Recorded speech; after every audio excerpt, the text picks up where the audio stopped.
Hola, muy buen día para todos. Hoy vamos a dar inicio a esta clase de introducción al control metrológico con el módulo 5, siendo este ya el último módulo para finalizar este curso. Bueno, con respecto a este curso introductorio, en este módulo vamos a finalizar ya hablando entonces acerca de los intervalos de calibración. Vamos a hacer referencia específicamente en los métodos utilizados para determinar los intervalos de calibración que se mencionan en la guía ILAC G24 o IML de 10. Asimismo, también tenemos algunos ejercicios prácticos para aplicar, para que ustedes puedan tener en cuenta cómo se podrían aplicar estos métodos que básicamente son métodos estadísticos. Y de igual manera también vamos a hablar acerca de cuáles son los requisitos que es importante que tengamos en cuenta en el momento de conocer los certificados de calibración para de esta manera saber cómo interpretar esa información y de qué manera la podemos utilizar en el laboratorio. Ya hemos dado también algunos criterios para qué es importante conocer en esos certificados de calibración que se pueden tener en cuenta en el momento de hacer uso de ellos. Tengamos en cuenta que los certificados de calibración no son documentos que simplemente una vez que se reciben en el laboratorio se almacenan y se guardan, sino que realmente los certificados de calibración es importante que sepamos interpretar la información que está allí contenida porque es información muy importante para el laboratorio. Bueno, entonces comencemos con el tema de la trazabilidad de la medición para darle apertura a partir de aquí con respecto a las calibraciones de los equipos. ¿Por qué es importante la trazabilidad de la medición? Entonces recordemos que la trazabilidad de la medición es algo muy importante porque le brinda confianza y seguridad de que los resultados que usted está emitiendo, sus resultados de medición concuerdan con los estándares nacionales o con estándares internacionales dentro, además de la declaración de incertidumbre de la medición. Asimismo, también con la trazabilidad y con la verificación de un organismo de acreditación o de inspección, usted puede además minimizar el riesgo de ser víctima de información y de actividades que sean fraudulentas y que posiblemente más adelante se pueda generar alguna situación que afecte la confianza y la imagen del laboratorio. Lo importante que debe recordar es que los resultados que informan sus clientes, pues obviamente pueden usarse para proporcionar calibraciones, también para realizar las pruebas, los ensayos. Esta información también los clientes la pueden utilizar para fabricar productos. Y algo muy importante es que muchos clientes van a tomar esa información o también en los laboratorios tomamos esa información para tomar decisiones que pueden afectar incluso la salud de las personas, la seguridad e incluso procedimientos judiciales. Por eso es tan importante entonces la trazabilidad en las mediciones.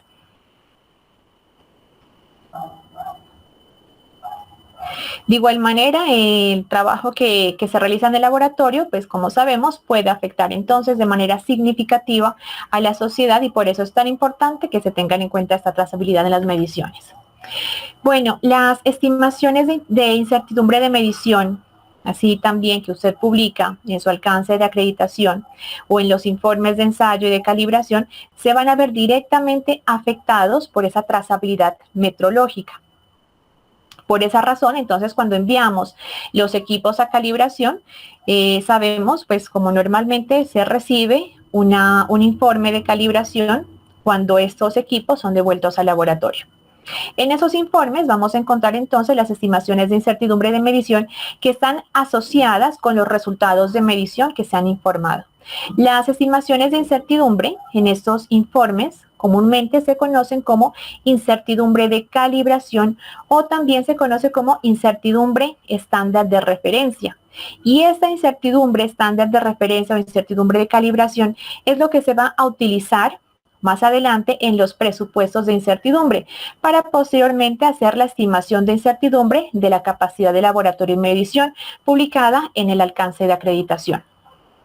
Por lo general, cuanto más corta sea la cadena entre su laboratorio y entre un instituto de metodología, pues menor va a ser también la incertidumbre de la medición que puede esperar ver. Por esa razón, si nuestro objetivo es realizar mediciones con menor incertidumbre, es importante que nos aseguremos entonces de revisar el alcance de acreditación del laboratorio de calibración antes de enviar el equipo para que éste sea calibrado. En síntesis, entonces tengamos en cuenta que si el equipo de laboratorio afecta la incertidumbre del resultado de ensayo, este tiene que calibrarse. Y de igual manera, si los equipos de laboratorio no afectan a la incertidumbre del resultado de la prueba y se cree que no necesita la trazabilidad de medición, es mejor que se tenga una evidencia de esto, una evidencia objetiva, para poder de esta manera respaldar esa decisión que se ha tomado con respecto a no calibrar ese equipo de medición. Entonces, como lo dije, vamos a basarnos en la guía ILAC PG24 OIML de 10, que es la guía para la determinación de intervalos de calibración en los instrumentos de medición. Aquí vamos a tomar algunos aspectos fundamentales de esta guía y de igual manera vamos a mostrar también algunos ejemplos de aplicación práctica para que se puedan aplicar en la determinación de los intervalos de calibración en instrumentos de medición. ¿Por qué es tan importante conocer esos intervalos de calibración? Bueno, tengamos en cuenta que en muchos casos algunos proveedores de servicios de calibración han mal acostumbrado a los clientes al recomendarles el periodo, a recomendarles entre comillas, el periodo de recalibración de los instrumentos. Recordemos que un informe o un certificado de calibración, así como la etiqueta de calibración, ¿no? Recordemos que los equipos, una vez que han sido calibrados, deben etiquetarse. Entonces, esa etiqueta de calibración no deben contener ninguna recomendación sobre el periodo de calibración, y este error se comete muchas veces. Esto, excepto siempre y cuando se haya solicitado, se haya hecho esa solicitud por parte del cliente, se haya acordado con el cliente. Además, en algunos casos, se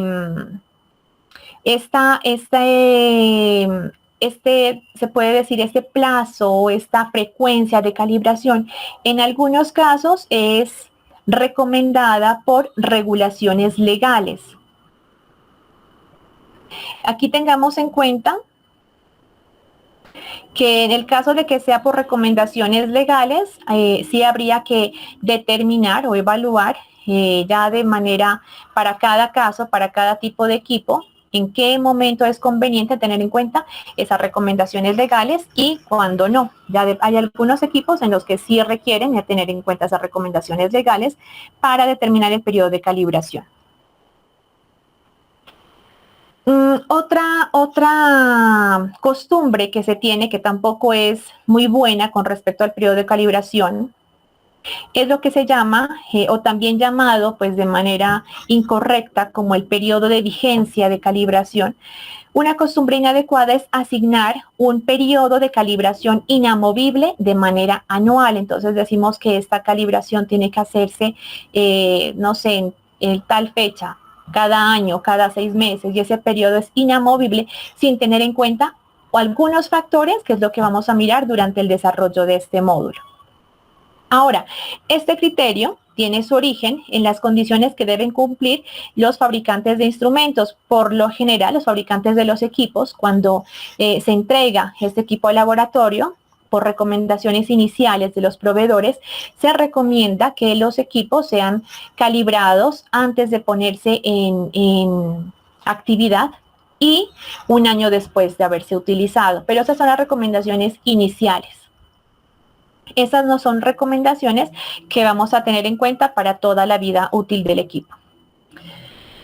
Sin embargo, entonces, con respecto a esto, de cara a las especificaciones, la Asociación Estadounidense de Fabricantes de Aparatos Científicos, SAMA, por sus siglas en inglés, nos indica que las especificaciones declaradas por los fabricantes sí se deben mantener en el instrumento al menos por un año después de su fabricación.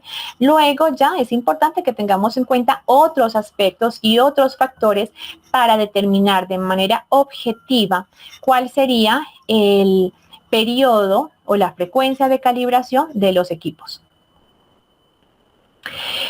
Solamente algunos instrumentos, como lo dije, pues deben calibrarse en periodos preestablecidos por regulaciones legales y ya en cada país va a existir un ente encargado de establecer cuáles son dichas regulaciones.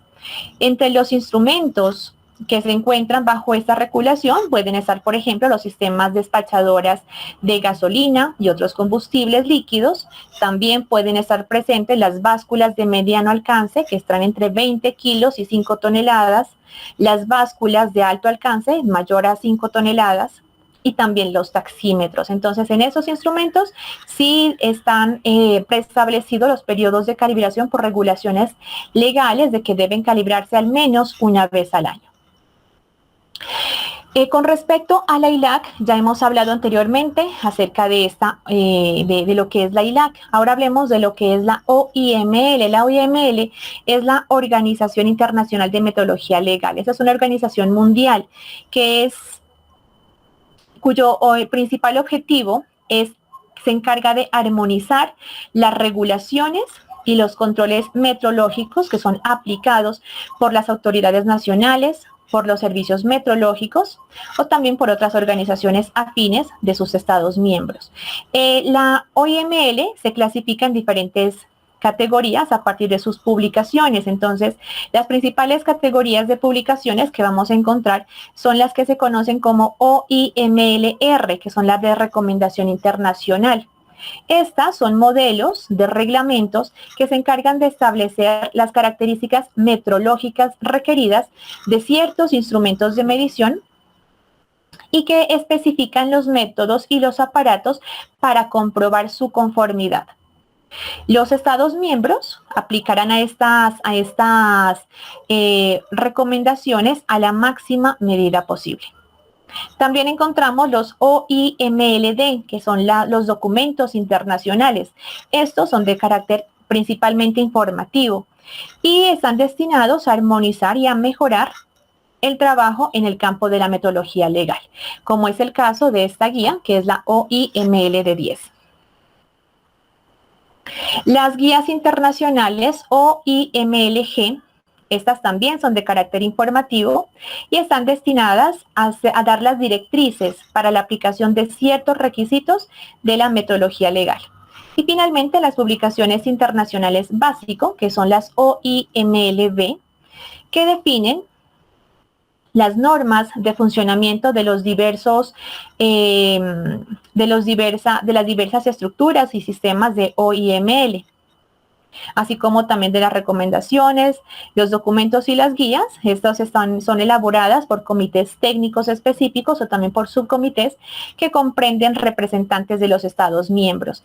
Asimismo, también tengamos en cuenta que algunas instituciones nacionales, internacionales, y regionales también participan con carácter consultivo. Y los acuerdos de cooperación se han establecido entre las instituciones de la Organización Internacional de Metodología Legal y algunos otros, como son, por ejemplo, la ISO o la IEC, esto con el objetivo de evitar contradicción.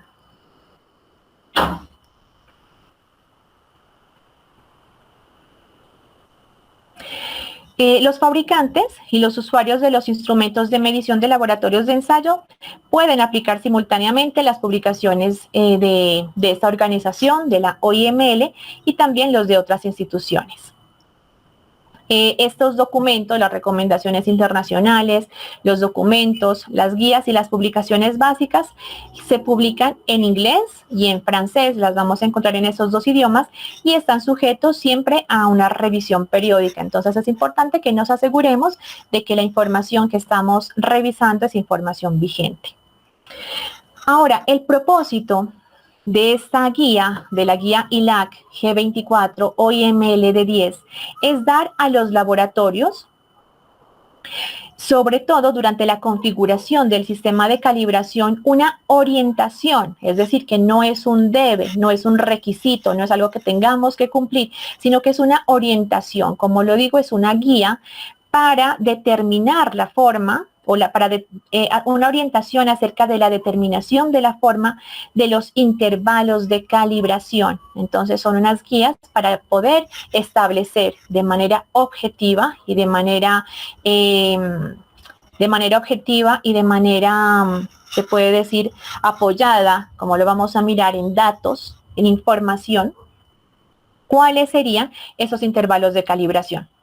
Esta guía entonces se encarga de identificar, así como también se encarga de describir los métodos que están disponibles y que son conocidos para la evaluación de los intervalos de calibración. Pero antes de empezar a hablar ya de esta guía, tengamos en cuenta un aspecto importante para el mantenimiento de la capacidad de un laboratorio para que sea capaz de producir unos resultados de medición que sean precisos, que sean confiables, que sean rastreables en la determinación de la duración máxima que se permitan entre calibraciones sucesivas, de la referencia o del trabajo y la medición de los instrumentos utilizados. Entonces, ¿por qué es importante definir esos intervalos de calibración? Es importante definir esos intervalos de calibración. Tengamos en cuenta que la norma ISO IS 17025 en la versión vigente, la versión 2017, nos habla de unos requisitos que están relacionados con este tema de las calibraciones. Entonces, ¿qué dice la norma con respecto a este asunto? Para ello, recordemos en el numeral 644, nos indica que el laboratorio debe verificar que el equipamiento, aquí hablamos de equipamiento, cumple los requisitos especificados antes de ser instalado o reinstalado para su servicio. Entonces, antes de ser instalado o reinstalado, en un momento o en una situación de pronto en que los equipos hayan tenido que ser desinstalados del laboratorio para una revisión, para un ajuste. Entonces, en el momento que sean nuevamente reinstalados, es importante que se hayan verificado, que cumple con los requisitos especificados. En el numeral 645, la norma indica que el equipo utilizado para su medición debe ser capaz de lograr la exactitud de la medición y o de la incertidumbre de medición requeridas para proponer un resultado válido. Entonces aquí ya hablamos de la exactitud de la medición, así como también de la incertidumbre.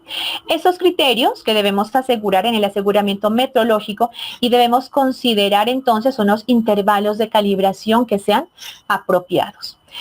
En la cláusula 646 indica que el equipo de medición debe ser calibrado cuando, y nos habla de dos aspectos. El primero, cuando la exactitud o la incertidumbre de medición afectan la validez de los resultados informados, o también cuando se requiere la calibración del equipo para establecer la trazabilidad metrológica de los resultados informados. Entonces aquí estamos hablando de la exactitud, la incertidumbre, así como también de la trazabilidad metrológica. Como lo dije inicialmente, si usted determina o decide que ese equipo no requiere ser calibrado, entonces tengamos en cuenta esta cláusula 646 y es importante que en el momento de tomar esa decisión también esté muy bien fundamentada. En el requisito 647, aquí hablamos que el laboratorio debe establecer algo muy importante, un programa de calibración. Y este programa de calibración no solamente se establece una vez y lo dejamos allí almacenado, sino que se debe además revisar y se debe ajustar según esto sea necesario. Ahora, ¿por qué es importante entonces o con qué fundamentos, con qué criterios podemos decir que ese programa que una vez establecido, si se ha ajustado o no se ha ajustado? Aquí estamos hablando, dice, según nos indica la norma, según sea necesario. Entonces aquí es muy importante establecer esos criterios para poder entonces darle cumplimiento, un cumplimiento adecuado a este requisito. ¿Por qué es importante esto? Para mantener la confianza en el estado de la calibración de los equipos que estamos utilizando en el laboratorio. Y eso es justamente en el establecimiento de un programa de calibración, que es en lo que nos vamos a basar en el desarrollo, en la parte inicial de este módulo.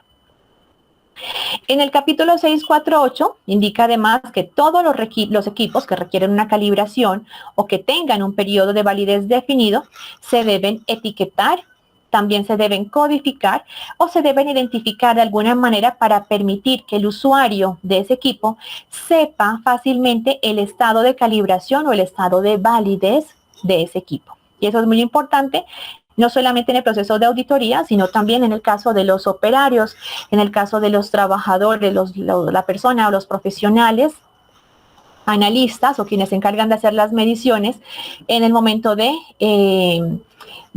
realizar sus análisis, sus mediciones, asegurarse de que esos equipos sí, o que sí estamos trabajando con equipos que se encuentran en perfecto funcionamiento. En el capítulo o en la cláusula 6413, la norma indica que se deben conservar registros de los equipos que pueden influir en las actividades de laboratorio. Y aquí nos dice que los registros deben incluir al menos el literal E, las fechas de la calibración, los resultados de esas calibraciones, los ajustes, los criterios de aceptación y la fecha de la próxima calibración o el intervalo de calibración. Entonces aquí este tema yo ya lo había mencionado anteriormente, donde es importante que llevemos como esos registros, se puede llevar a la manera de una ficha técnica del equipo para saber qué ajustes se le han hecho, a qué tipo de, si se le han hecho verificaciones, si se han hecho las calibraciones, algo muy importante, la fecha de calibración y como indica también la norma, la fecha de la próxima calibración o la frecuencia con que ese equipo se debe calibrar. Y es importante que se establezcan esos criterios porque muchas veces cuando preguntamos, bueno, ¿y usted cada cuánto calibra este equipo? Algunas personas responden, no, es que yo sí estoy cumpliendo con la norma, pero entonces la pregunta es, ¿cuál norma? Porque es que no hay una norma que especifique en todos los equipos, que especifique cuál es la frecuencia de calibración de esos equipos. Entonces allí la pregunta sería ¿cuál norma? Pero muchas veces como no sabemos cuando preguntamos o no sabemos cuando respondemos, simplemente dejamos eso allí y continuamos en otras actividades sin darle mayor importancia a algo tan importante como es la frecuencia de calibración de los equipos.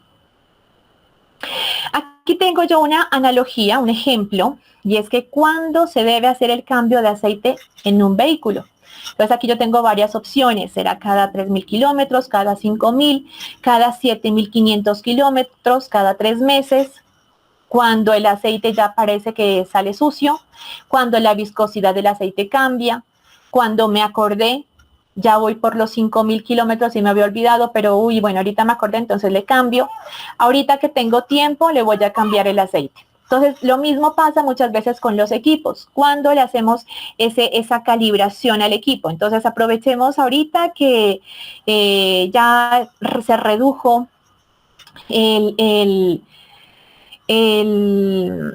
la carga de trabajo en el laboratorio, tenemos tiempo libre, entonces aprovechemos y calibramos estos equipos. Ahorita, porque ya estamos finalizando año, entonces ya se cumplió un año y los calibramos. No, es que ahorita como estamos iniciando año, entonces es más fácil para mandar a calibrar.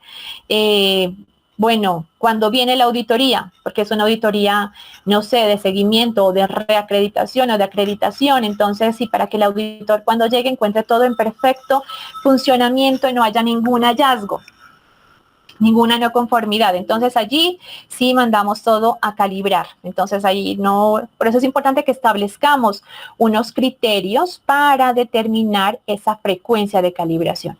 Y esta guía nos puede ayudar a determinar esos criterios dependiendo, ya vamos a mirar, de varios factores.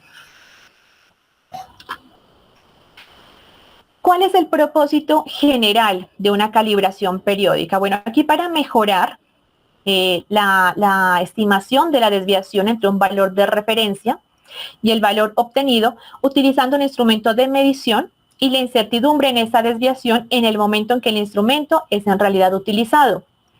Otro propósito es para confirmar si hay o si no ha habido ninguna modificación de ese equipo, de ese instrumento de medida, que podría introducir dudas acerca de los resultados entregados en un periodo transcurrido.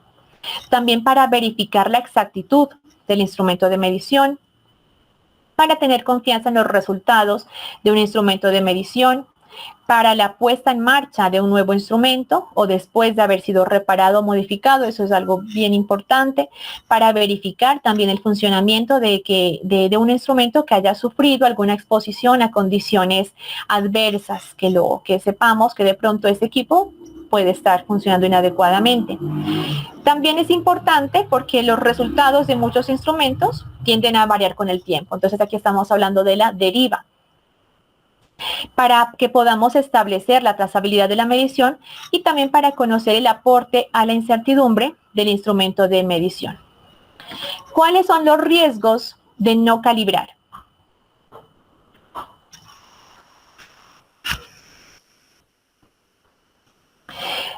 Los riesgos de no calibrar tenemos equipos y procesos fuera de servicio. Entonces, cuando se haya tenido que dejar de utilizar algún equipo, dejar de hacer alguna actividad, debido a que ese equipo no haya sido calibrado. A la confiabilidad de los resultados cuestionada, este es un riesgo que va a afectar la imagen y la confianza, ¿no?, del laboratorio. Otro riesgo es la pérdida de recursos económicos y también la pérdida de confiabilidad del laboratorio. Y eso incluso en muchos casos, ya en casos un poco más elevados, con un riesgo de mayor impacto, es que esto puede escalar también a demandas incluso legales. Entonces aquí estamos hablando de que el hecho de que no calibremos esos equipos, pues se podría materializar estos riesgos, y eso es lo que no se quisiera. Bien, en cuanto al intervalo de calibración, ¿qué es un intervalo de calibración? Recordemos que es el máximo periodo de tiempo entre las calibraciones sucesivas. Aquí se establece para poder evitar que se produzca un cambio en la exactitud del riesgo que afecte su desempeño, y de esa manera que se materialice un riesgo de los que hemos hablado anteriormente. Una de las decisiones más importantes con respecto a la calibración es entonces cuándo hacerlo, y algo aún más importante es con qué frecuencia hacerlo. ¿Con qué frecuencia hacerlo? Aquí van a influir una serie de factores en el momento de determinar ese intervalo de tiempo que se debe permitir entre las calibraciones y que deben ser tomadas en cuenta por el laboratorio.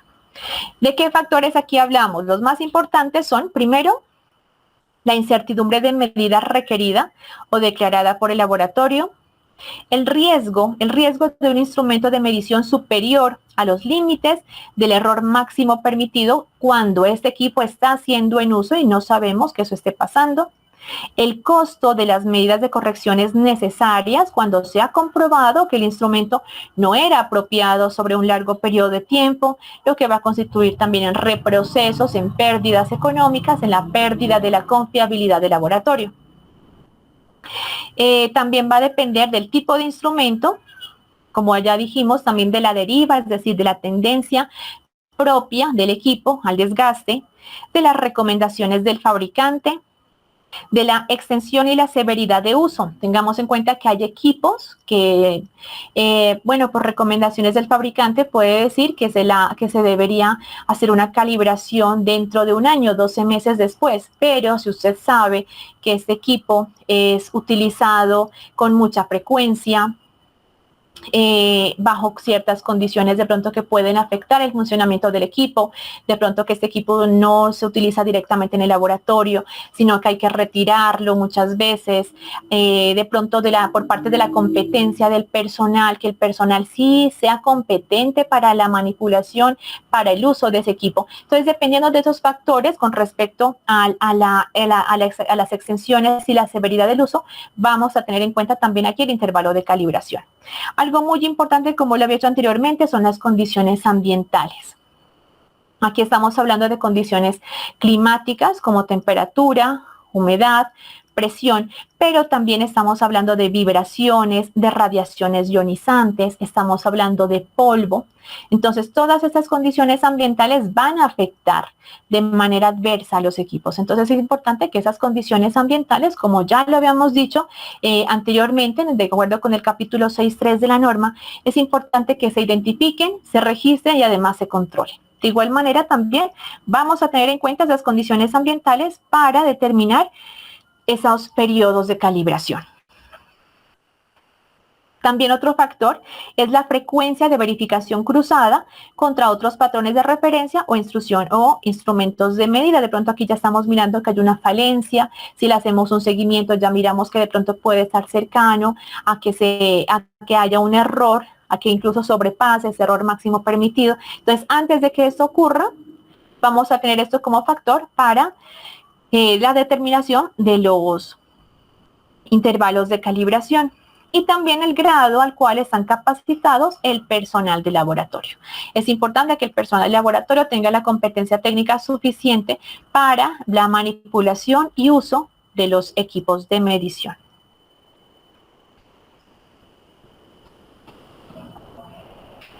Aquí hablamos de los costos, sin embargo, aunque el costo de calibración, pues muchas veces ese costo es un poco elevado, dependiendo incluso de los equipos, o a veces no encontramos un laboratorio acreditado que pueda en nuestra región, en la ciudad, que pueda calibrar esos equipos, que tenga la capacidad para hacerlo, y entonces hay que enviarlo a otra ciudad, a otra región, incluso a otro país. Entonces aquí podemos decir es que este proceso de recalibración me resulta muy costoso. Entonces sí, es cierto, aunque este costo no puede ser ignorado en la determinación de los intervalos de calibración, es importante que tengamos en cuenta que el costo por no calibrar puede ser peor que el hecho de haber invertido en una calibración del equipo en el momento justo cuando tenía que hacerse.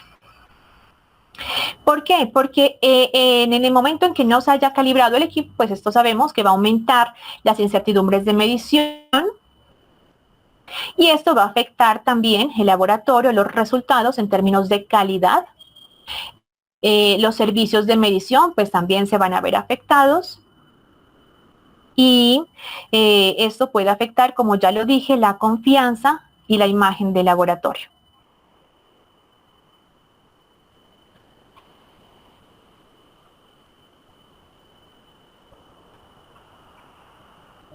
Aquí es algo que es importante que tengamos en cuenta y es que esta guía nos ofrece unos intervalos que se obtienen a partir de un análisis matemático y estadístico que dependiendo de los métodos es un poco complejo y que requiere de precisión y de gran cantidad de datos.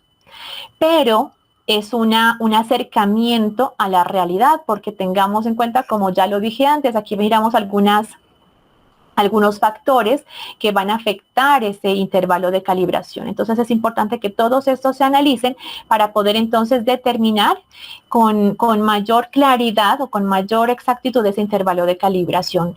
Si bien ese es un método, pues son todos métodos matemáticos, métodos estadísticos, no se están teniendo en cuenta algunas características propias del equipo. Por eso es importante llevar esa ficha técnica de cada equipo y que usted como usuario de ese equipo lo conozca, sepa bajo qué condiciones lo está utilizando, con qué frecuencia, y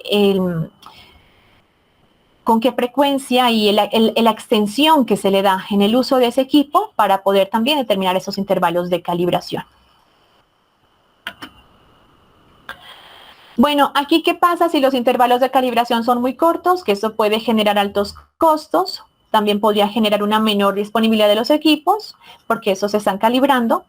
Y cuando es muy largo, serían mantenimientos extraordinarios. Muchas veces ya cuando se lleva el equipo encontramos que ha superado el error máximo permitido o la tolerancia y entonces hay que hacerle ajustes y mantenimientos a ese equipo y esto va a incrementar aún más los costos.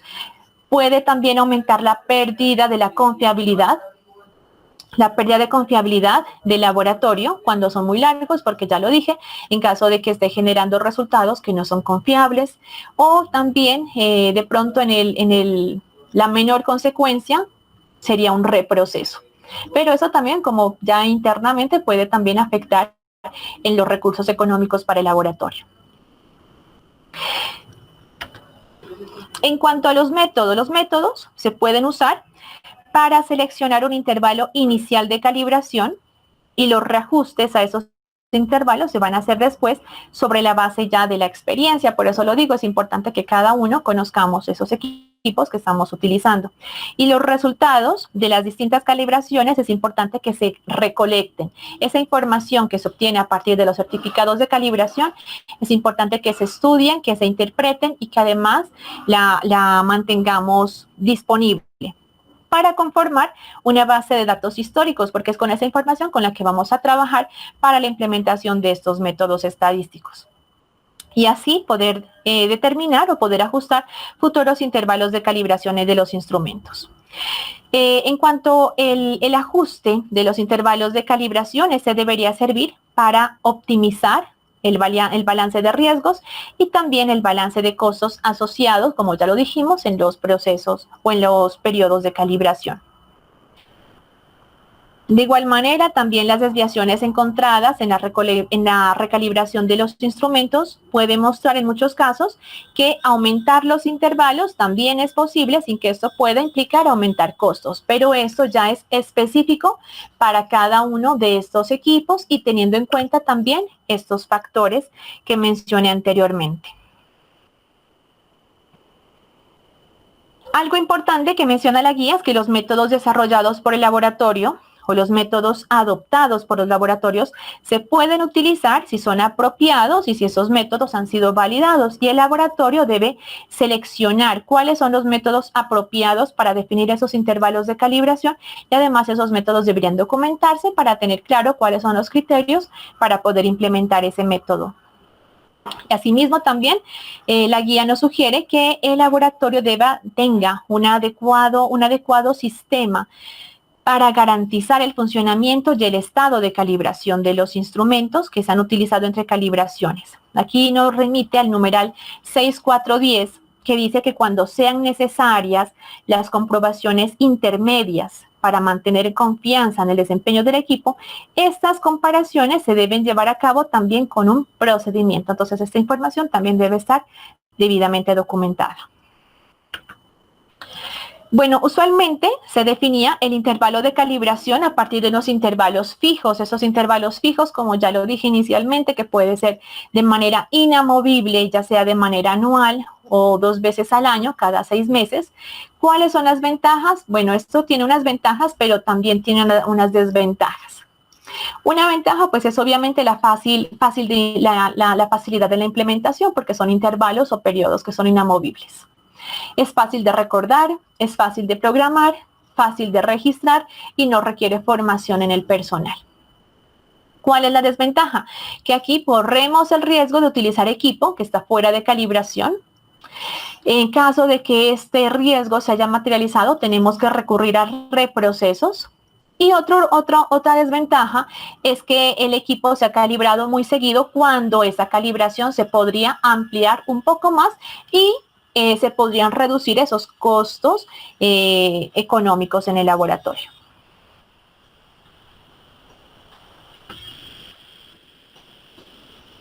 ¿Cuál sería el intervalo de calibración del equipo? Entonces tenemos los intervalos de calibración iniciales. Aquí lo primero es que hay que ser conservador, es decir, que no sabemos cómo se va a comportar el instrumento. Entonces es importante que se le haga un seguimiento a ese equipo.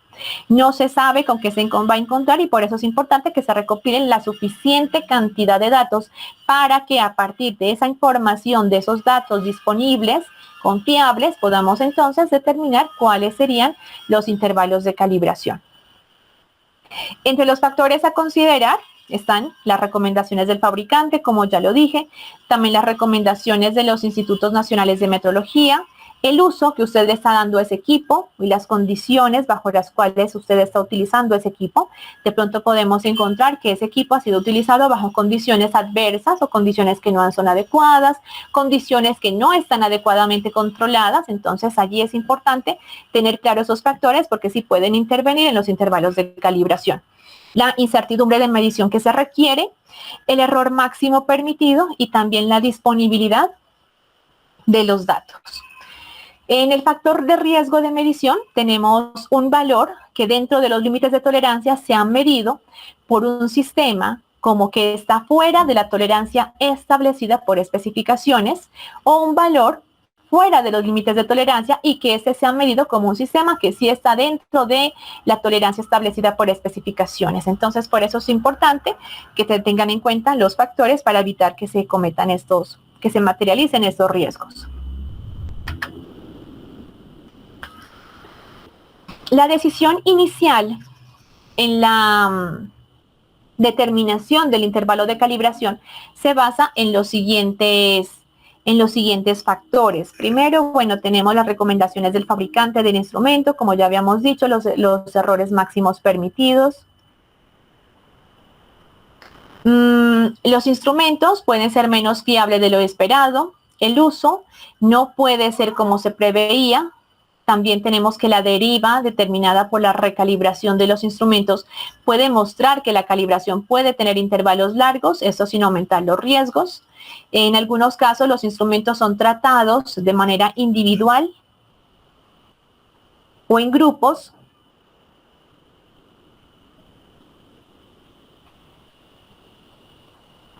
Por ejemplo, según el método, según el modelo del fabricante o por tipo, instrumentos que excedan la calibración por la deriva con el tiempo o por el uso, cuando los instrumentos muestran diferentes tipos de inestabilidades, instrumentos que son sujetos a ajustes, y cuando los datos están disponibles y se da la importancia a la historia de la calibración de los instrumentos. Entonces aquí la norma nos habla de algo que se llama la intuición de ingeniería, que fija los intervalos iniciales de calibración y un sistema que mantiene intervalos fijos sin revisión. Esos no son considerados suficientemente confiables y por lo tanto no se van a recomendar nunca esos intervalos fijos de calibración. Bueno, la guía ILAC G24 o IML de 10 nos muestra 5 métodos, que son métodos, como ya lo dije, métodos estadísticos. Entonces, el primero es el ajuste automático o escalera, tiempo calendario.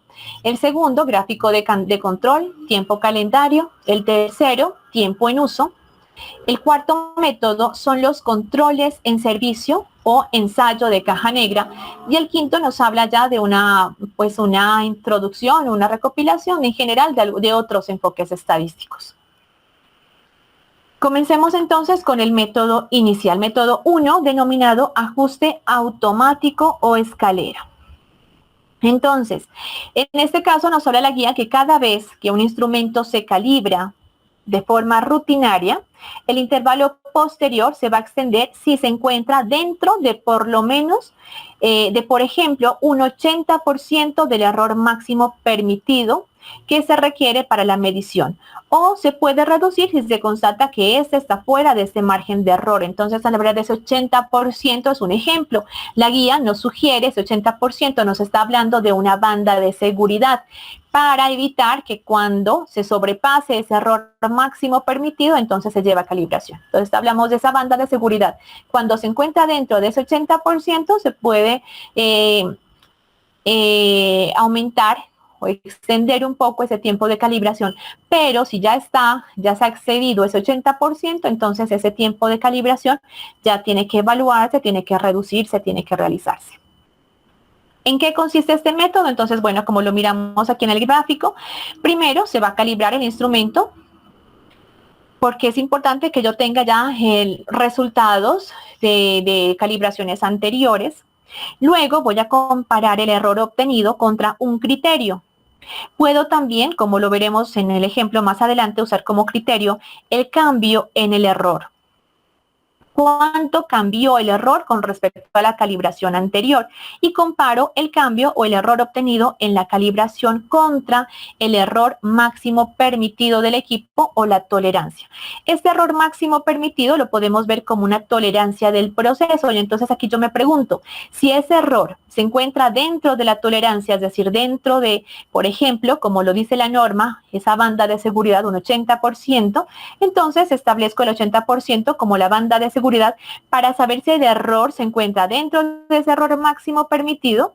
Si la respuesta es afirmativa, entonces se puede ampliar ese intervalo de calibración, pero si la respuesta es negativa, entonces es importante ya que se reduzca ese intervalo de calibración o en el mejor de los casos que se mantenga. Esta respuesta escalera, como lo indica o como se denomina este método, puede producir un rápido ajuste de los intervalos y se lleva a cabo fácilmente. Y cuando los registros son mantenidos y utilizados, pues se darán a conocer los posibles problemas con un grupo de instrumentos que indican la necesidad de una modificación, ya sea técnica o de mantenimiento preventivo.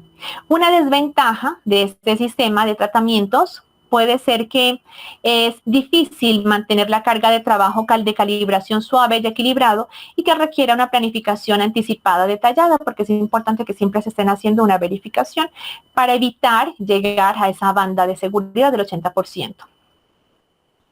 El riesgo asociado aquí con esto sería retirar un gran número de certificados emitidos o hacer de nuevo un gran número de puestos de trabajo, en última instancia, que puede ser inaceptable.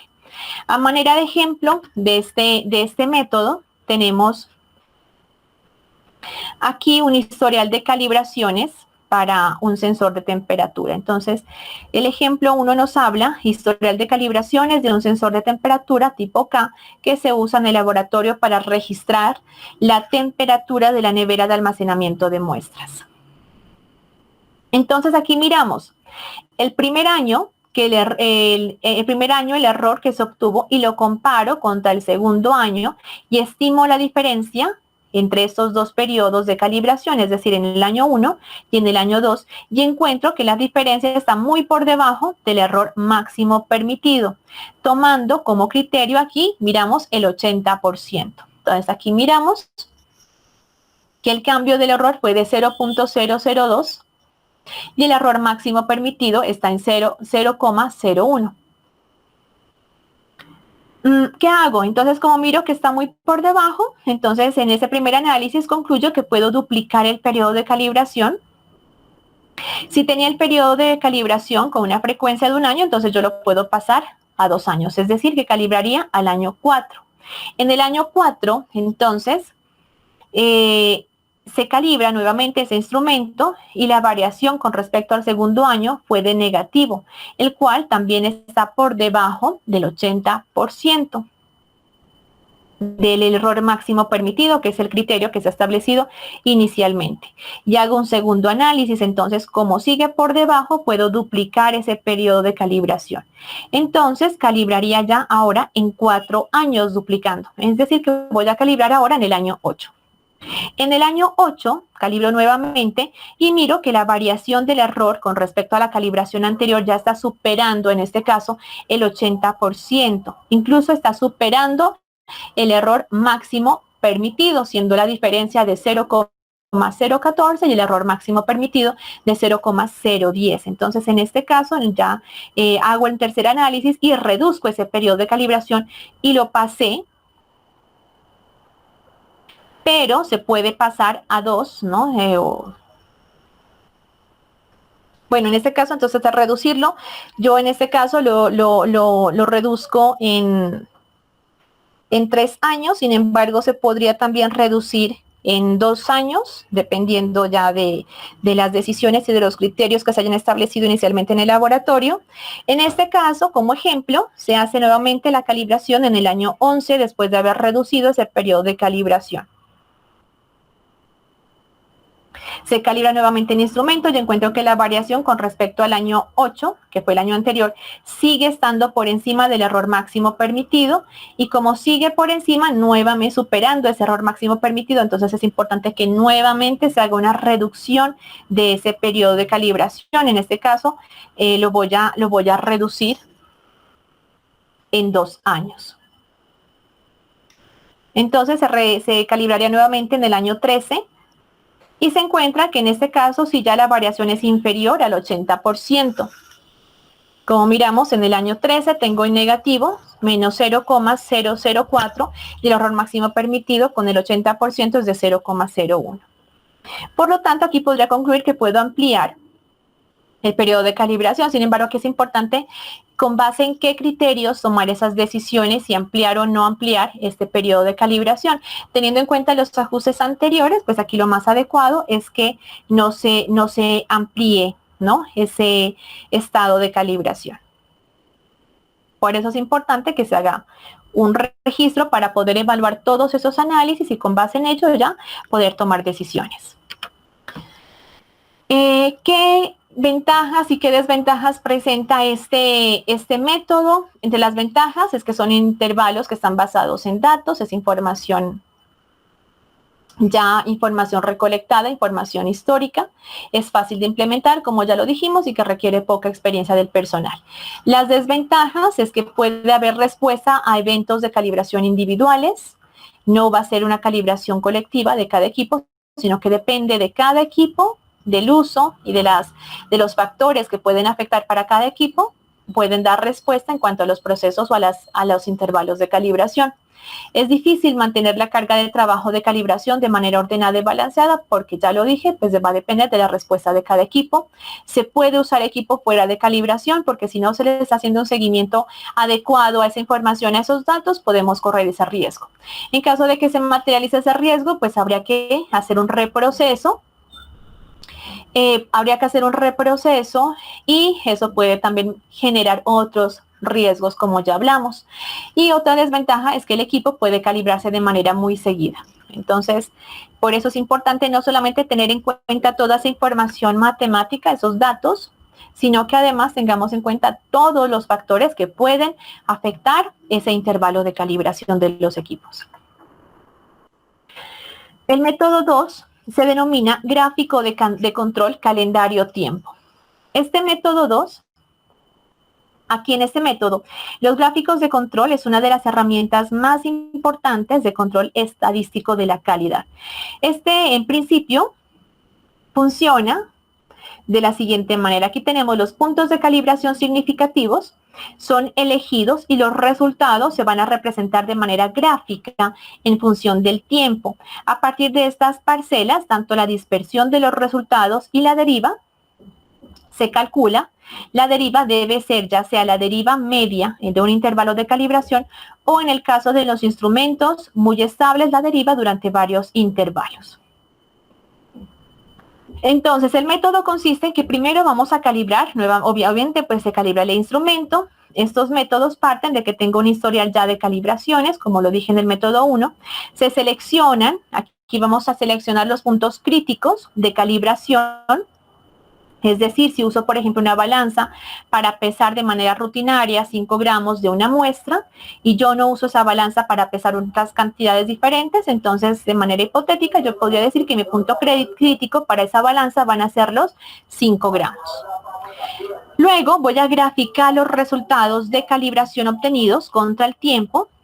Puede ser el punto crítico o todos los resultados de calibración. Aquí podríamos tomar todos los resultados y se procede a calcular la deriva o la dispersión de esos resultados de calibración o del punto crítico. Con base en ese cálculo de la deriva, entonces vamos a estimar el intervalo de calibración óptimo. Para ello vamos a recordar aquí algo muy importante, algo que hace referencia a la deriva instrumental. Entonces, ¿qué es la deriva instrumental? Recordemos que es la variación continua o la variación incremental de una indicación a lo largo del tiempo debido a las variaciones de las características metrológicas de un instrumento de deriva, de medida.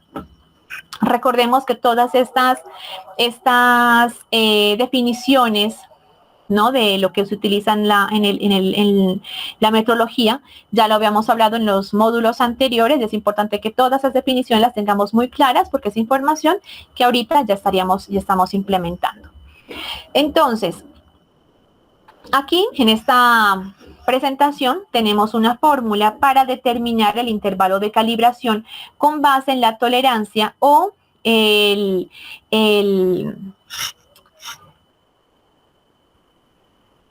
con base a la tolerancia o con base al error máximo permitido y la relación de este con la deriva. Entonces, si el equipo tiene una deriva instrumental alta, pues aquí miramos que el intervalo de calibración va a ser pequeño. Luego, si mi equipo es estable y tiene una deriva pequeña, entonces el intervalo de calibración también se podría ampliar. ¿Y la deriva cómo la estimamos? Pues como nos indica que la deriva es el cambio de alguna propiedad, entonces queda como la desviación de dos calibraciones sucesivas entre la diferencia en tiempo de esas dos calibraciones, y de esta manera se procede a calcular la deriva y aplicamos la fórmula que miramos en la presentación, donde queda la deriva, corresponde a la desviación entre la diferencia en el tiempo, en meses, en que se hayan realizado esas calibraciones. Ahora, para ejemplificar este método, tenemos, se muestran los resultados de calibración para una bureta digital de motor en el intervalo de 2 mililitros a 25 mililitros en un periodo de 12 meses. Entonces tenemos aquí los puntos de calibración 2, 5, 10, 15, 20, 25. Y el periodo en meses, aquí tenemos antes de ser puesto en uso y 12 meses después o un año después de haber sido utilizado.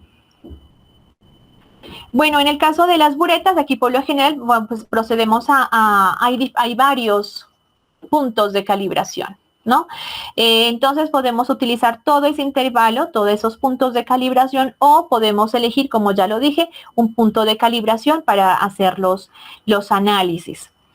El punto de calibración crítico. El punto de calibración crítico podría ser entonces aquel punto en donde tengamos unos criterios para determinar, bueno, por qué es crítico. Supongamos que en este método yo defino que el punto crítico es en 10 mililitros, pero ¿por qué yo he definido que son 10 mililitros? Entonces yo puedo decir porque en un proceso donde yo utilizo este equipo, siempre yo lo utilizo para medir 10 mililitros de reactivo, de muestra, bueno, no sé.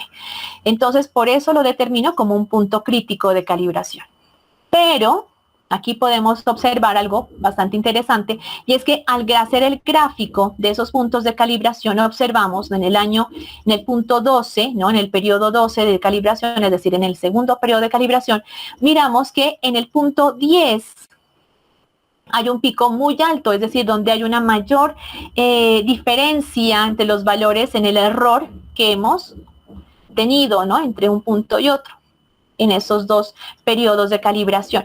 Por lo tanto, yo podría utilizar ese criterio como para definir ese punto crítico y decidir que el punto crítico de calibración es en 10 mililitros. Entonces, por eso es importante, como lo dije, que se establezcan unos criterios para poder entonces determinar más adelante con base en qué yo estoy tomando las decisiones que tomo en cuanto a la definición de los intervalos de calibración.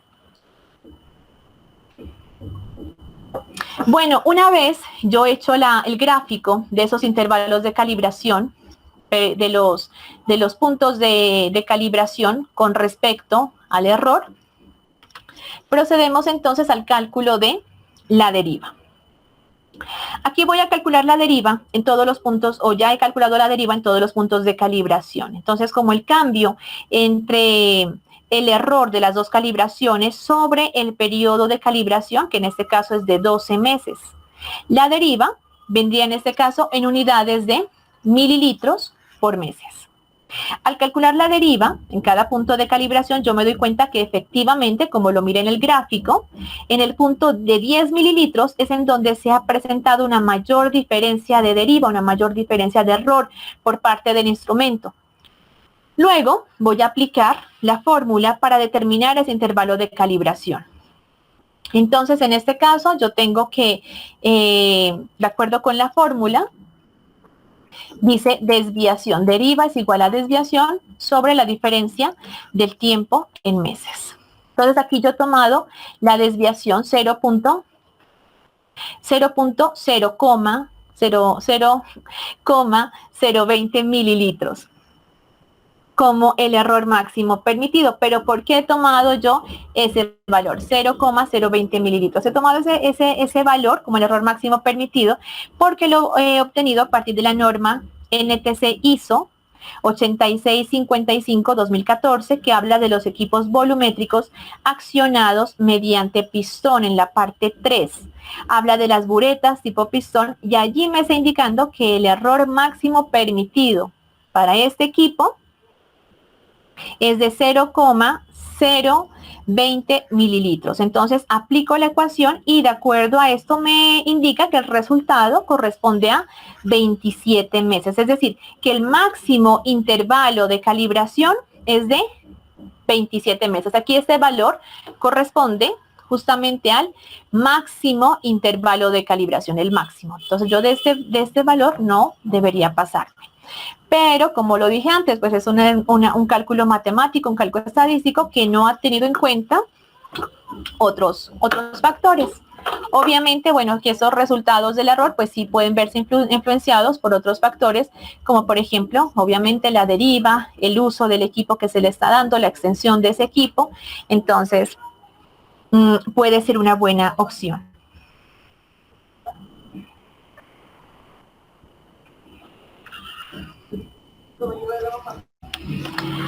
En este método 2, también el método gráficos de control se puede hacer mediante el uso de cartas de control. Entonces, en las cartas de control se hacen las verificaciones intermedias a partir de los datos que obtenemos de las verificaciones de rutina que hacemos en el laboratorio. Entonces, aquí tengo un ejemplo que en el laboratorio XYZ se realizó un ensayo para la determinación de arsénico en arroz. Y aquí nos está mostrando que en su protocolo se usan muestras de 5 gramos de harina de arroz y digestión asistida por microondas con ácido nítrico concentrado. Para verificar la balanza que se emplea en la rutina diariamente, se pesan 5 veces una pesa patrón de 5 gramos de clase F1. Entonces aquí tenemos el caso de un ensayo en el cual la balanza se usa rutinariamente para 5 gramos de muestra. Aquí mi interés es controlar cómo se está comportando la balanza, por eso estamos hablando de verificaciones intermedias para pesar justamente esa cantidad que es 5 gramos, que es mi punto crítico en este caso. Entonces yo puedo hacer diariamente o a la periodicidad que se requiera, que se haya establecido inicialmente, esas 5 lecturas de un patrón de 5 gramos todos los días. Y de esas 5 lecturas voy a calcular el promedio. Aquí establezco el máximo, el mínimo, y calculo entonces el intervalo como la diferencia entre ese punto máximo y ese punto mínimo. Entonces aquí tenemos las 5 lecturas. El promedio, determino el valor máximo de esas lecturas, el mínimo, y el intervalo del subgrupo, que corresponde a la diferencia entre ese máximo y ese mínimo. Una vez obtenidos esos resultados, procedemos entonces a graficar para realizar las cartas de control. En las gráficas de control, pues vamos a establecer los límites de control, que en este caso van a ser los promedios. El promedio, más o menos una desviación estándar, que serían los límites de control. Límite de control o los límites de advertencia o de alarma. También tenemos el promedio, más o menos 2 desviaciones estándar.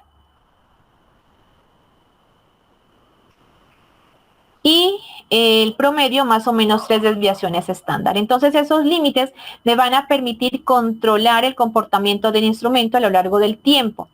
Luego, si algún punto ya se sale de los límites de control, pues debería detener el trabajo, realizar un análisis de causas, porque esto implicaría tener un trabajo no conforme, corregir, implementar unas acciones. Entonces, para determinar por qué ese punto se encuentra fuera y decidir si el equipo requiere calibración o voy a usar otro analista para realizar las mediciones, o si el equipo requiere un mayor, de pronto en el caso de esta balanza, un mayor tiempo de calentamiento antes de su funcionamiento, ahí, bueno, ya se van a encender unas alarmas para indicar que el equipo está fuera de su tendencia histórica, porque ya está, ese equipo está fuera de control.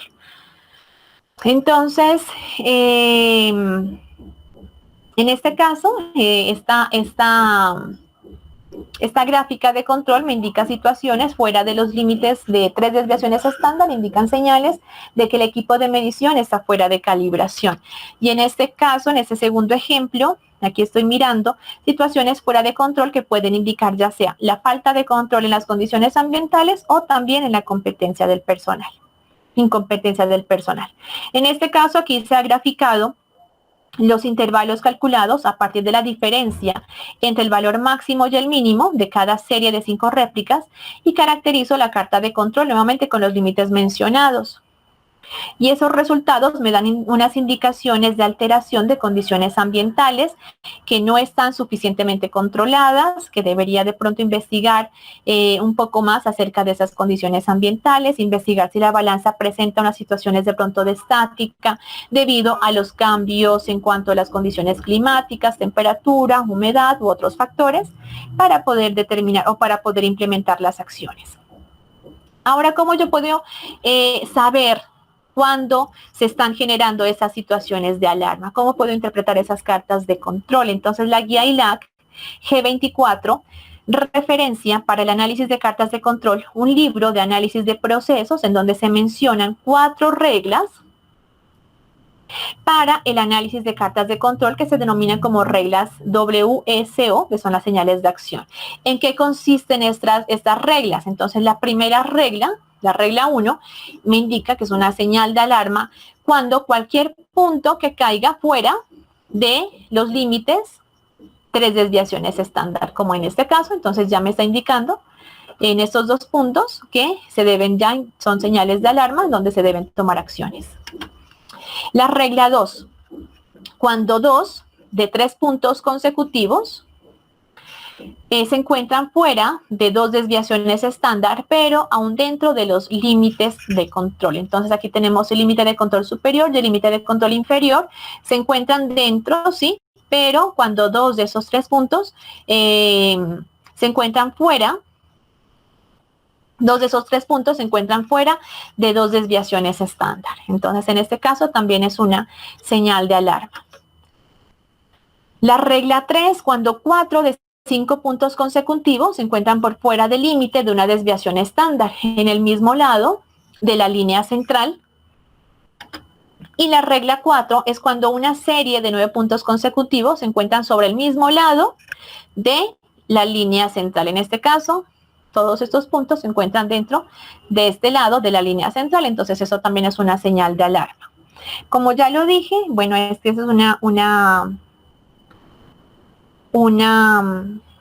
esta información está disponible, está referenciado en la guía ILAC G24. Sin embargo, también hay otras guías que nos hablan acerca de la interpretación de estas cartas de control, como por ejemplo en el Standard Methods se hace un adecuado análisis de cómo se pueden interpretar estas cartas de control para poder identificar esas señales de alarma. Aquí las ventajas y las desventajas. Entre las ventajas tenemos intervalos de calibración flexibles, permite predecir situaciones que están fuera de control. Las desventajas es un mayor esfuerzo de aplicación y una carga de trabajo que no es balanceada. Pasamos al método 3. El método 3 es el tiempo en uso.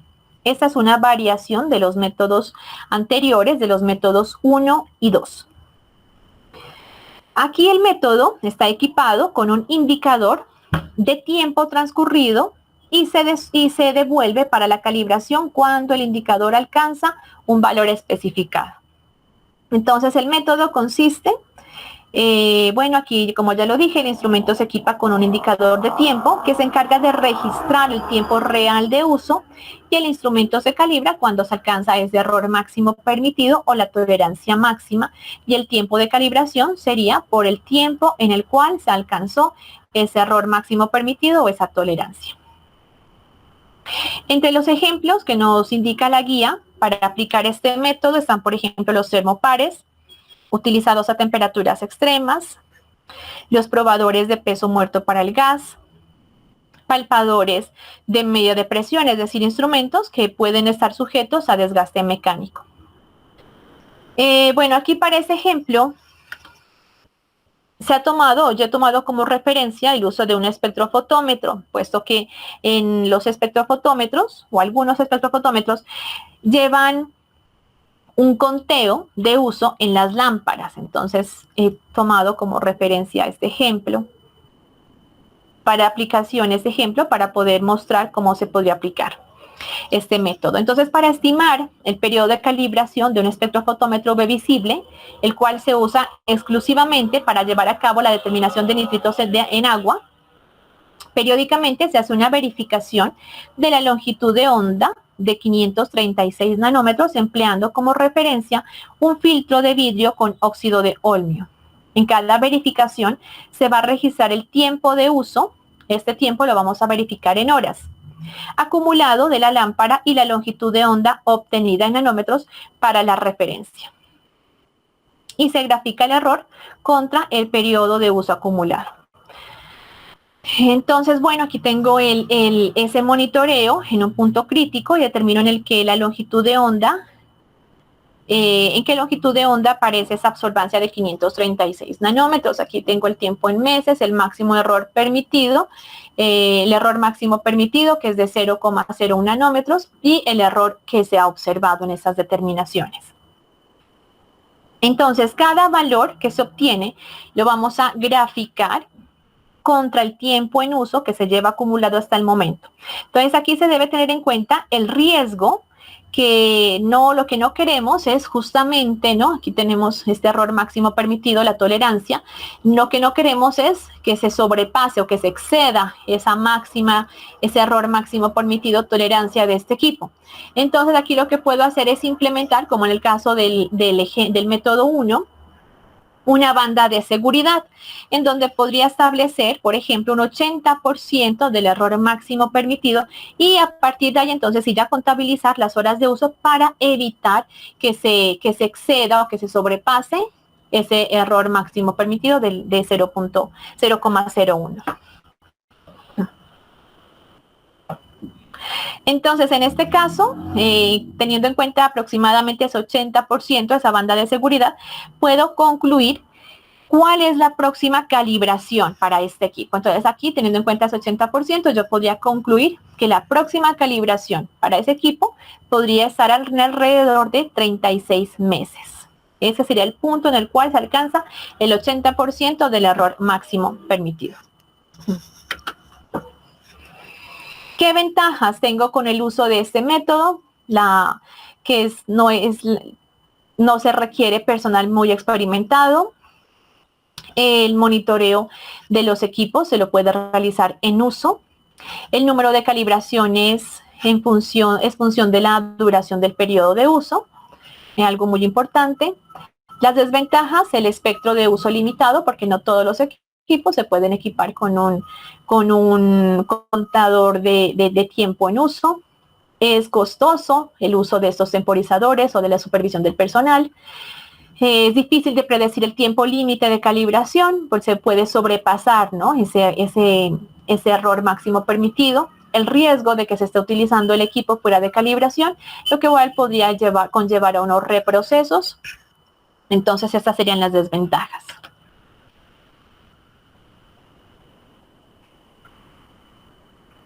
En el método 4, aquí tenemos la comprobación del servicio o las pruebas de lo que se conoce entre comillas como la caja negra.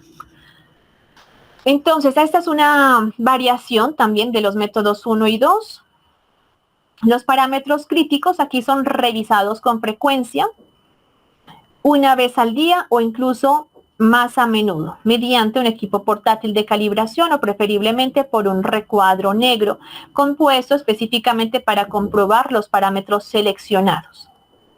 Si se encuentra que el instrumento se encuentra fuera de ese margen de error o se encuentra por fuera o ha superado ese margen de error especificado, ese error máximo permitido, tolerancia, entonces el equipo debe ser devuelto para una calibración completa. En este caso, entonces, el primer paso es que se seleccionen cuáles son los parámetros críticos del instrumento. Esos parámetros críticos puede ser uno, pueden ser varios, dependiendo del tipo de instrumento y dependiendo de, bueno, decir qué es un parámetro crítico, cuáles son críticos para ese instrumento en particular, con qué criterios yo he definido que esos parámetros son críticos. Bueno, entonces se seleccionan esos parámetros y los controlo frecuentemente. Puede ser como lo establezca el laboratorio, de forma diariamente, semanalmente, o de acuerdo a su criticidad. Luego, ese parámetro crítico que se ha seleccionado se debe monitorear mediante un equipo de calibración portable, preferiblemente por una caja negra, que puede ser, ¿qué hablamos aquí de caja negra? Una caja, a lo que me menciona la norma o la guía, mejor la guía, como caja negra puede ser un patrón de referencia, puede ser un patrón, una pesa patrón, también puede ser un material de referencia certificado. Y esa caja negra que se utiliza como referencia para comparar esos patrones críticos seleccionados, si se encuentran que los resultados se encuentran por fuera de ese error máximo permitido, entonces Si se encuentran por fuera de esos límites establecidos de ese patrón de referencia, obviamente pues tiene que llevarse a calibración. Este método provee información intermedia entre calibraciones y también es la esencia de un sistema de confirmación metrológica. Permite también la comprobación de parámetros más importantes que son críticos del instrumento y permite la extensión también de los periodos de calibración. Aquí tenemos algunos ejemplos de parámetros críticos. Entonces, aquí en el caso de una verificación intermedia, en una balanza, por ejemplo, ¿cuáles son los parámetros críticos? En la balanza sería un parámetro crítico la linealidad, la repetibilidad, así como también la excentricidad. En un termómetro, el punto crítico, o mejor, un parámetro crítico sería la medición de ese termómetro en un punto de hielo o punto cero. Estos podrían ser parámetros que se consideran críticos y que al yo considerarlos críticos, pues debería monitorear y controlar con una determinada frecuencia.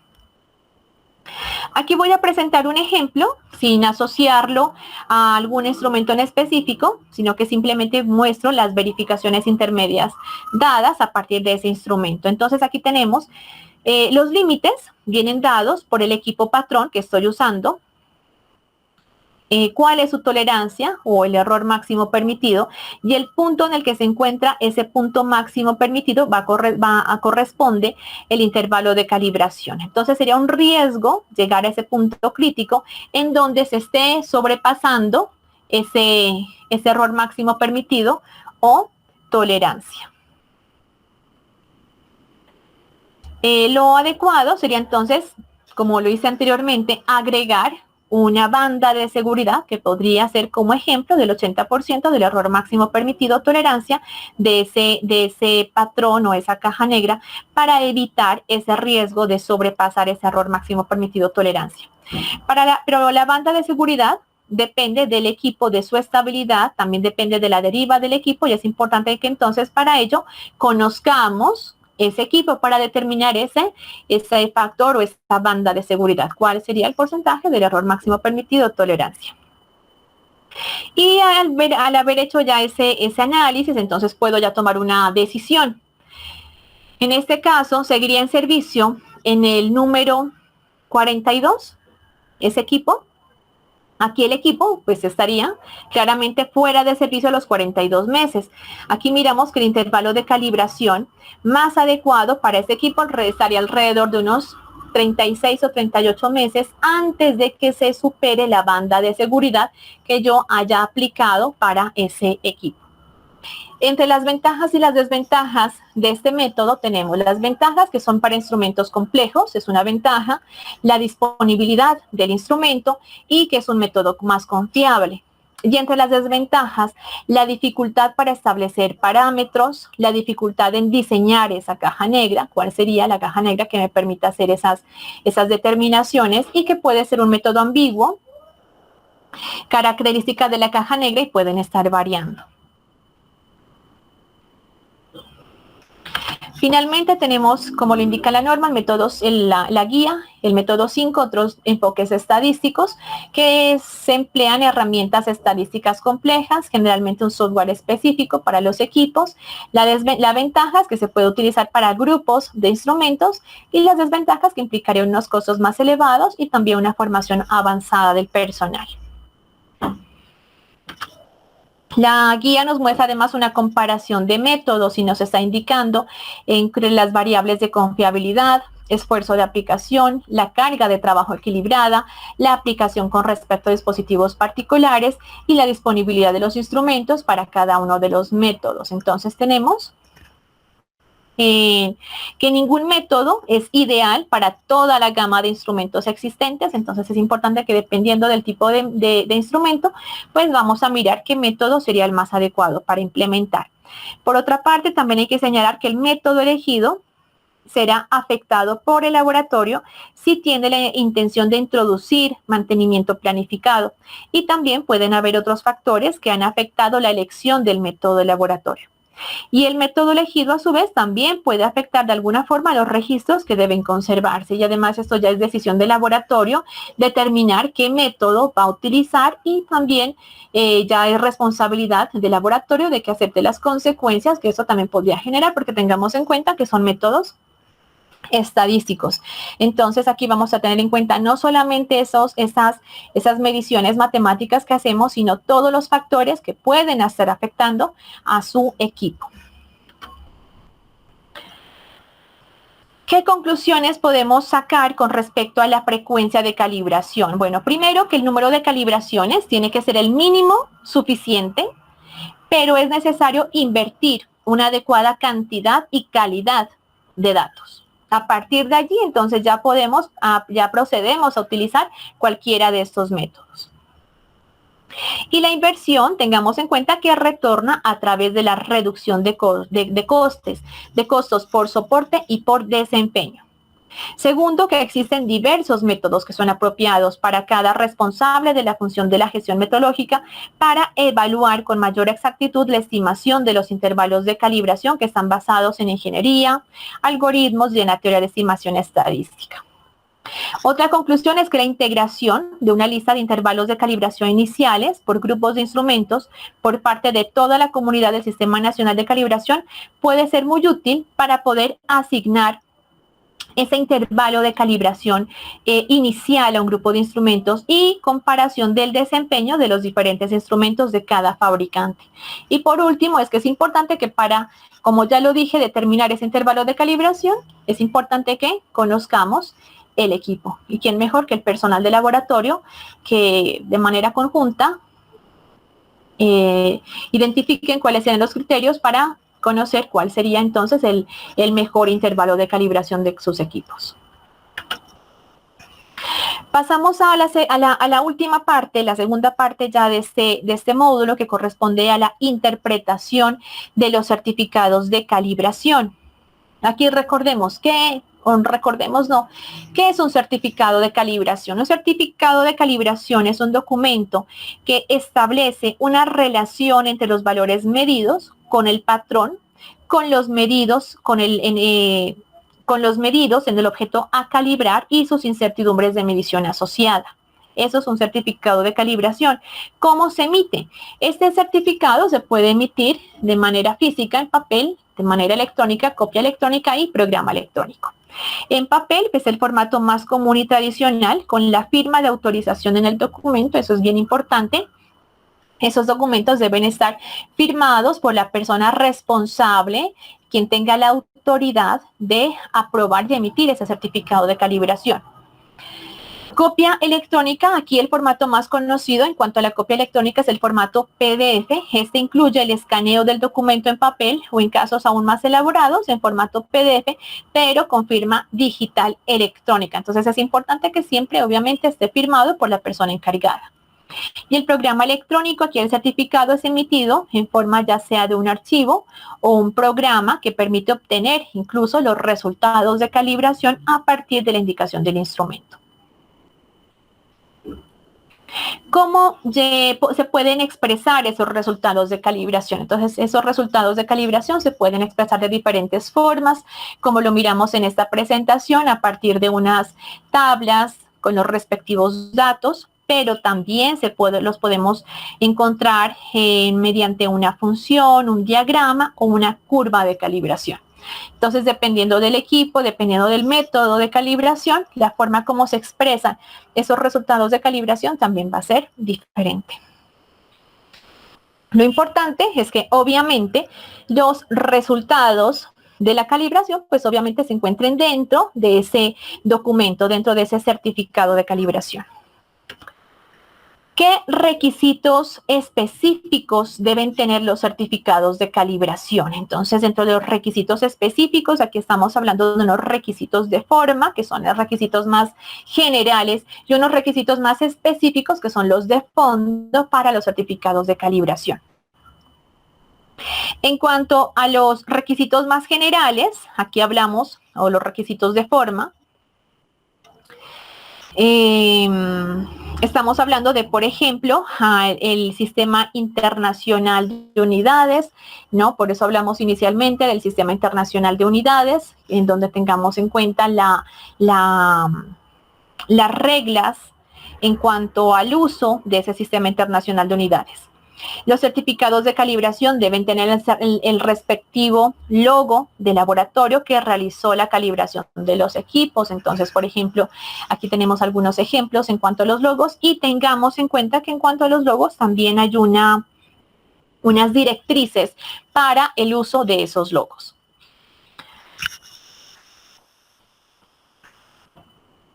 ¿Para qué sirve un intervalo de calibración, un certificado de calibración?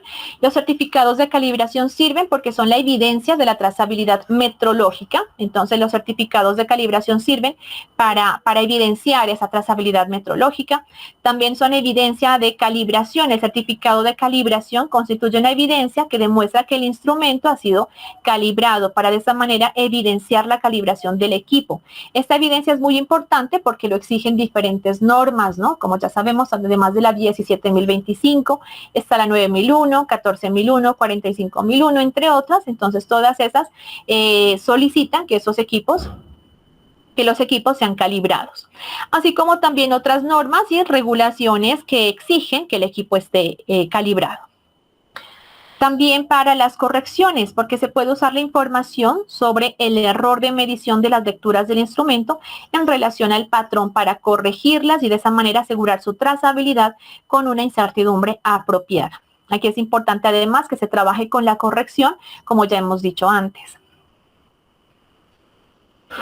En cuanto a la incertidumbre, para poder estimar la incertidumbre de su medición, considerando las contribuciones pertinentes en las cuales se debe incluir necesariamente la proveniente de la calibración que está tomada del certificado y combinarlas apropiadamente. Entonces, entre los contribuyentes de incertidumbre deben estar incluidos los datos de los certificados de calibración. También para la determinación, obviamente, ya miramos de los intervalos de calibración y también para analizar el comportamiento del equipo en el tiempo de uso. ¿Cuáles son los errores más comunes que podemos encontrar en los certificados? Algunas veces podemos encontrar la fecha. La fecha, tengamos en cuenta que va escrita primero año, mes y por último día. Ausencia de una declaración de trazabilidad. Es importante que los certificados lleven la declaración de trazabilidad. La aprobación del certificado por la función no autorizada. Es importante que todos los certificados estén firmados por la persona autorizada para hacerlo, para aprobar ese certificado. La incertidumbre por debajo de la capacidad de medición del laboratorio. Que en algunos casos se mencionen patrones que no corresponden con el proceso de medición del mensurando, las fechas de validez de calibración sin que esto haya sido solicitado por el cliente, como ya lo habíamos dicho inicialmente, esto no se debería realizar a menos que sea el cliente quien lo solicite. La ausencia de procedimiento o método de calibración utilizado, es importante que se indique cuál fue el procedimiento o el método de calibración. La ausencia de información relevante que impida la repetición de la calibración del instrumento. Una incertidumbre menor a la esperada o menor al patrón utilizado. La falta de valores medidos antes de haber realizado algún tipo de ajuste o de reparación. Y dar cumplimiento de especificaciones metodológicas totales cuando el certificado solo expresa una parte de esas especificaciones. ¿Qué debe tener un certificado de calibración? Entonces aquí debemos tener en cuenta los requisitos de la norma ISO IS 17025. En el capítulo 782 hablamos de los requisitos comunes para los informes de ensayo, calibración o muestreo. ¿Cuáles son ellos? Entonces aquí tenemos una serie de literales. Un título, por ejemplo, certificado de calibración, el nombre y la dirección del laboratorio, el lugar donde se realizan esas actividades de laboratorio, específicamente donde, que pueden ser en el mismo laboratorio o por fuera, como por ejemplo, las instalaciones del cliente. Una identificación única de que todos sus componentes se reconocen como una parte de un informe completo y una clara identificación al del final. Eso es importante para asegurarse de que el informe que se ha entregado, pues es el informe que corresponde y está completamente en la información requerida. El nombre y la información del contacto del cliente. Como ya lo dije, la identificación del método utilizado. También está una descripción, identificación inequívoca del ítem, la fecha de recepción de esos ítems de calibración, la fecha de ejecución cuando se realizaron las actividades en el laboratorio, la fecha en que se hizo la emisión del informe, la referencia al plan y método de muestreo, bueno, en este caso cuando se hacen muestreos, una declaración acerca de los resultados están relacionados solamente con ese ítem de calibración. Y los resultados con las unidades de medición, las adiciones, desviaciones, exclusiones del método, la identificación de la persona que autoriza ese informe de calibración y una identificación clara cuando los resultados provengan de proveedores externos en caso de que estas actividades hayan sido subcontratadas. Y en el capítulo 784 hablamos de los requisitos específicos para los certificados de calibración. Entonces aquí hablamos de la incertidumbre de medición del resultado de medición presentado en la misma unidad que la de la unidad del mensurando o en un término relativo a dicha unidad, como por ejemplo porcentaje. Especificar las condiciones, por ejemplo aquí hablamos de las condiciones ambientales en las cuales se hicieron esas calibraciones que pueden influir o que influyen mejor en los resultados de medición. Una declaración que identifique cómo las mediciones son trazables metrológicamente, los resultados antes y después de haber realizado cualquier ajuste o reparación al equipo, y cuando sea pertinente una declaración de conformidad con los requisitos especificados, esto cuando ya se lo indique, ¿no?, acerca de la declaración de conformidad, y cuando sea apropiado, ya sean opiniones o interpretaciones relacionadas con esos certificados de calibración. Aquí miramos un ejemplo de un certificado de calibración en donde está con cada literal correspondiendo a los requisitos 782, que son los requisitos generales para los certificados de calibración. Entonces aquí estamos hablando del nombre, certificado de calibración, estamos hablando aquí quién solicitó, la dirección del solicitante, qué patrón de medición se utilizó, el material, la marca, referencia, procedencia, el número de serie de ese patrón de medición, la fecha de la calibración, la escrita correctamente, año, mes, día. Entonces esta actividad se realizó entre el 3 y el 4 de marzo. Bueno, aquí me está indicando la extensión del certificado, me está indicando que hay 4 páginas, es decir, que lo que debo yo recibir son justamente 4 páginas, indicando que al recibir 4 páginas estoy obteniendo todo el contenido hasta la parte final del certificado de calibración. Aquí estamos hablando de las firmas, descripción de quienes autorizan ese informe, quién está autorizado para la entrega, responsable del área, responsable del laboratorio para la emisión de ese informe de calibración o de ese certificado de calibración. Aquí estamos mirando en color negro los requisitos relacionados con el capítulo 782 y en rojo los requisitos relacionados con el capítulo 784. Entonces aquí en 782 hablamos del método de calibración, el lugar, en este caso el lugar de calibración fue en el laboratorio, donde laboratorio de calibración. En cuanto a las condiciones ambientales cuando inicia el proceso de calibración y cuando finaliza el proceso de calibración, condiciones ambientales que afecten o que influyen en los resultados, en este caso temperatura, humedad relativa y presión atmosférica. Información con respecto al patrón de referencia, información que esté relacionada con ese patrón de referencia y que me identifique a ese patrón de referencia. Entonces aquí hablamos de el patrón utilizado, son unas pesas clase de exactitud E1. Aquí el certificado de calibración de este patrón y la trazabilidad. Este patrón de referencia es trazable con el patrón de referencia del Centro Español de Metrología. Esas mediciones son trazables con los patrones de referencia del Centro Español de Metrología.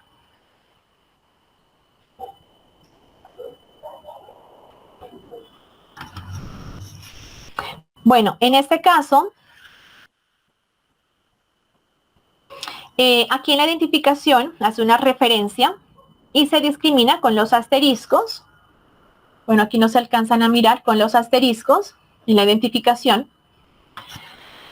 Para poder diferenciar al final del informe ya se mostraría aclarando, ¿no?, indicando a qué hace referencia esos símbolos que se le han puesto para referenciar cada uno de los ítems de calibración, en este caso, pues cada una de las pesas que miramos allí de las diferentes masas.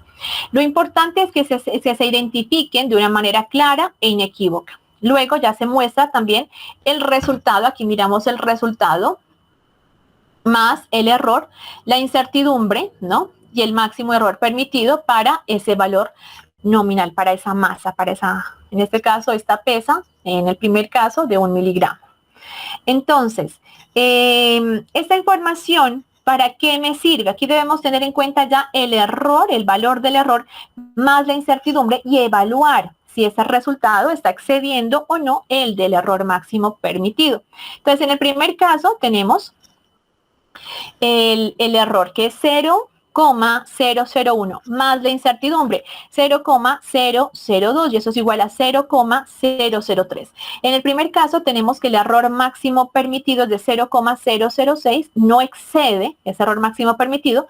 Entonces aquí hacemos lo mismo con cada uno de esos resultados o de esos puntos de cada una de los pesos obtenidos para hacer la relación si excede o no, para proceder a determinar si se acepta o no se acepta.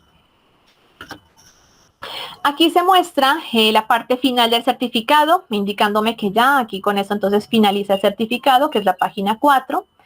Todos los certificados deben mostrar para la estimación de certidumbre el factor de cobertura. En este caso el factor de cobertura acá es igual a 2, que corresponde a un porcentaje de confianza del 95,45%.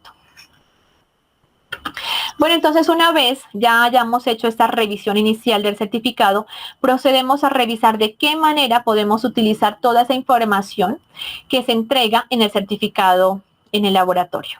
Siguiendo aquí con el ejemplo, lo que se hace entonces es trabajar con las correcciones. Entonces ya sabemos que es la corrección y que es el error. Entonces aquí tenemos un ejemplo de unos valores, el valor nominal de unas pesas de 1 y 2 miligramos, la indicación de la masa 1 y 2 miligramos, la corrección 0,001 y 0,003 y la incertidumbre para ambos casos. Por ejemplo, en la segunda tabla, si se ha calibrado un termómetro, entonces aquí digamos que ese termómetro se calibró en 3 puntos, en el punto 0, en 15 y en 25 grados Celsius. Entonces, en este caso, por ejemplo, nos preguntamos cuántos puntos debemos calibrar. En ese caso, los puntos a calibrar, pues va a ser la cantidad que sea posible de acuerdo con el rango de operación, el rango de trabajo. Luego, con los puntos que se ha calibrado, se puede determinar o se pueden sacar ya los demás datos, pero por interpolación, es decir, los datos que están por debajo de este último valor, de este último punto que ha sido calibrado. Sin embargo, no vamos a sugerir hacer aquí una extrapolación a menos de que sean valores muy cercanos a ese último punto de calibración. ¿Por qué no? Porque ya estaría por fuera de ese rango, de ese rango de calibración. Entonces, ya carecería ese valor o esa medición de trazabilidad.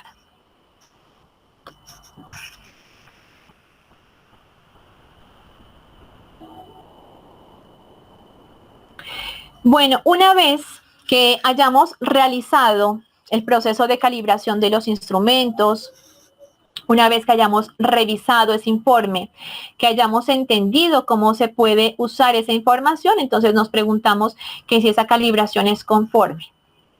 Esta calibración va a ser conforme siempre y cuando se hayan cubierto todos los factores que hemos revisado, que hemos visto. Ahora lo que vamos a revisar es si es conforme, es el equipo dentro de esas tolerancias, si está conforme dentro de ese error máximo permitido, si está cumpliendo, si no está cumpliendo, para proceder a tomar decisiones. ¿Cómo puedo yo establecer los límites de aceptación de la medición del instrumento? Aquí tenemos un límite superior y tenemos un límite inferior que corresponde al valor de la tolerancia o al error máximo permitido. De esa manera podemos entonces establecer esos límites de aceptación de la medición del instrumento. Recordemos que esos valores los podemos encontrar en algunas normas, dependiendo del equipo. Y puedo graficar y revisar si los resultados del equipo se encuentran dentro o fuera de esos límites de aceptación, es decir, donde sumando el error más y la incertidumbre no esté excediendo ese error máximo permitido, entonces yo puedo decir que se acepta ese resultado o de lo contrario, pues deberían tomarse las acciones respectivas con respecto a ese equipo. Entonces, con esto finalizamos. Agradezco mucho su atención. Si tienen alguna duda o alguna inquietud, con gusto me la pueden hacer llegar.